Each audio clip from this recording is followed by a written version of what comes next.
दिल्ली के मुख्यमंत्री अरविंद केजरीवाल ने एक बार फिर से सुप्रीम कोर्ट का दरवाजा खटखटाया है। 1 जून तक मिली राहत के बाद उन्होंने कोर्ट से अंतरिम बेल बढ़ाने के लिए याचिका दायर की है।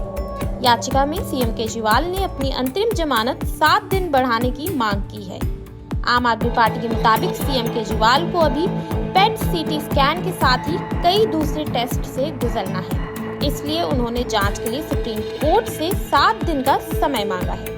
बता दें कि 10 मई को सुप्रीम कोर्ट से अरविंद केजरीवाल को जमानत मिल गई थी। उन्हें 1 जून तक के लिए अंतिम जमानत दी गई थी। वहीं दिल्ली मंत्री और आप नेता आतिशी ने बताया है कि अरविंद केजरीवाल ने अपनी अंतिम जमानत के 7 दिन के विस्तार के लिए याचिका दायर की है।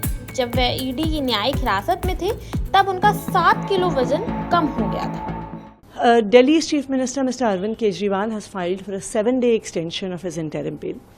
As everybody knows, when he was in ED custody, when he was in judicial custody, he lost 7 kgs of weight.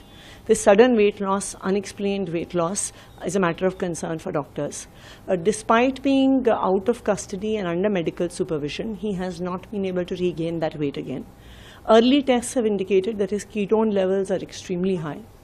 Unexplained sudden weight loss along with high ketone levels could be the indicator of some serious medical ailments, including damage to the kidneys, including cancer as well.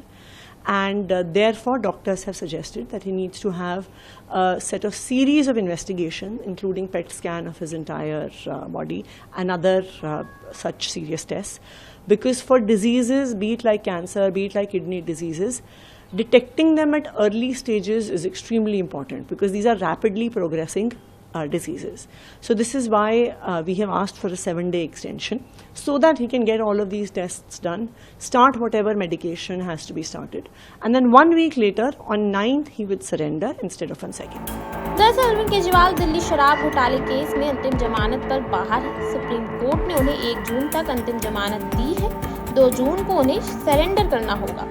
Arvind Kejriwal को supreme court ने लोकसभा चुनाव में प्रचार के लिए ही अंतिम जमानत दी थी। दिल्ली शराब घोटाले केस में अरविंद केजरीवाल को ईडी ने 21 मार्च को अरेस्ट किया था। तब से वह न्यायिक हिरासत के तहत तिहाड़ जेल में बंद। वहीं अब सीएम अरविंद केजरीवाल की याचिका पर विपक्ष भी हमलावर हो गया। दिल्ली बीजेपी अध्यक्ष वीरेंद्र सचदेवा ने आम आदमी पार्टी पर तंज कसते हुए क्या कुछ कहा है, सुनिए। दिल्ली के भ्रष्ट मुख्यमंत्री अरविंद केजरीवाल की नौटंकी फिर चालू हो गई है। अब इस नौटंकीबाज ने माननीय सुप्रीम कोर्ट में दायर याचिका में कहा है कि मेरी 7 दिन की अंतरिम जमानत की अवधि बढ़ाई जाए। पूरे प्रचार के दौरान इनकी तबीयत ठीक थी, पूरे प्रचार के दौरान इनका स्वास्थ्य ठीक था। इंडी गठबंधन का प्रचार करना, दिल्ली के चुनाव प्रचार में प्रचार करना बिल्कुल ठीक थे, लेकिन अब नई नई बीमारियों का हवाला दिया जा रहा है। नए नए टेस्ट करवाने हैं और रिपोर्ट जमा कराइए प्राइवेट हॉस्पिटल की, किसी सरकारी हॉस्पिटल की नहीं। जानबूझकर अंतरिम जमानत की छूट का फायदा उठाना चाहते हैं और अब चुनाव प्रचार के लिए पंजाब में हैं। अगर स्वास्थ्य खराब है तो फिर पंजाब चुनाव में क्या कर रहे हैं, क्या करने गए हैं? लेकिन नहीं, सिर्फ नौटंकी करनी है।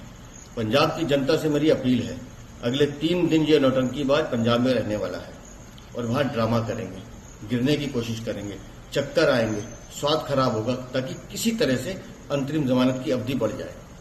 अब इस नौटंकीबाज का क्या हश्र करना है, ये दिल्ली, पंजाब और देश की जनता तय करेगी। बता दें अरविंद केजरीवाल पंजाब दौरे पर हैं। आज उनके दौरे का दूसरा दिन है। सीएम केजरीवाल अमृतसर में टाउन हॉल मीटिंग करेंगे। इसके बाद जालंधर और लुधियाना में रोड शो भी निकालेंगे। आपके इस पूरे मामले को लेकर क्या राय है, हमें कमेंट बॉक्स में कमेंट करके जरूर बताइए और देखते रहिए पंजाब केसरी नवोदय टाइम्स।